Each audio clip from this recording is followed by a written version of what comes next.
किड्सू channel को subscribe करें ऐसी ही कुछ अनोखी कहानियों के लिए। एक समय की बात है, एक सुंदर और दयालु लड़की थी जिसका नाम सिंड्रेला था।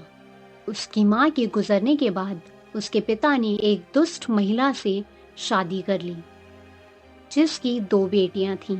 वे सभी सिंड्रेला के प्रति बहुत क्रूर थे और सिंड्रेला से घर के सारे काम कराने के लिए मजबूर करते थे।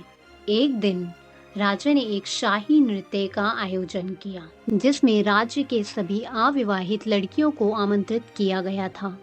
वहां पर सिंड्रेला भी जाना चाहती थी, लेकिन उसकी सौतेली माँ ने उसे जाने से मना कर दिया और उसे ढेर सारे काम करने के लिए दे दिए।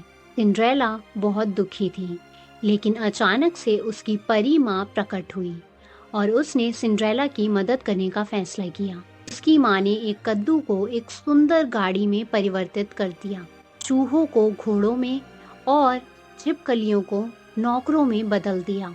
उसने सिंड्रेला को एक सुंदर गाउन और कांच के जूते भी दिए और उसे नृत्य के लिए जाने के लिए कहा।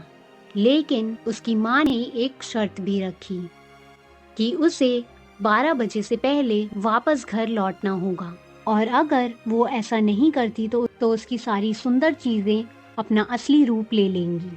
राजकुमार सिंड्रेला की सुंदरता और दयालुता से मंत्रमुग्ध हो गए और राजकुमार ने सिंड्रेला के साथ पूरा नृत्य किया।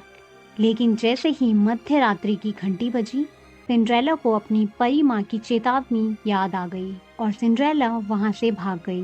भागते समय उसका एक कांच का जूता गिर गया। उसके बाद राजकुमार सिंड्रेला को खोजने के लिए दृढ़ था, इसलिए उसने राज्य के हर घर में उस जूते को आजमाने का आदेश दिया। अंत में जूता सिंड्रेला के घर पहुंचा तो जूता सिंड्रेला को पूरी तरह से फिट आ रहा था। राजकुमार ने सिंड्रेला को पहचान लिया और उससे शादी कर ली और वे हंसी खुशी रहने लगे। यह कहानी हमें सिखाती है कि दयालुता और धैर्य हमेशा पुरस्कृत होता है और सच्ची सुंदरता अंदर से आती है।